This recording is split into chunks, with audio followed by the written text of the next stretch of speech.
Бүгүнкү күндө өздүк курамдын ушу көп кабаттуу турак үйлөрдө өрт өчүрүү иштерин тажрыйбасын күчөтүү максатында жана ошондой эле өздүк курамды эмоционалдык туруктуулугун текшерүү максатында ушул иш-чара өтүп жатат.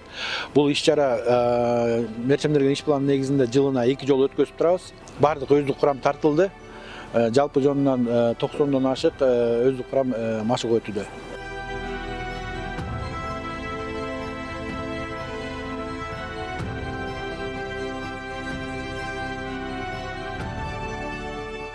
Машык өткөргөндө биз да бардык нерселерди уже түшүндүк. Курулушта кандай нерселерди туура куруу керек экенин, пожарный коопсуздукка туура шарттарды да коюп кеткенге ыңгайлуу кылып курганга да ошолорду бардык нерсени түшүндүк да.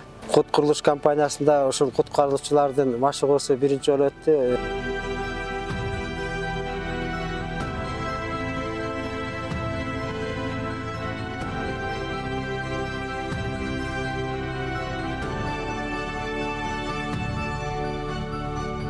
Авто лестницаны 54 метр бийиктикке чейин көтөрүп, 14 этажга чейин ар бирин бирден көргөзүп, түшүндүрүп, кандай боевой развертывание кандай соединять этилет, рабочий линия кандай кетет, лафетный столдор кандай колдонуш керек, кандай убакта ошонун баары түшүндүрүлүп айтылды.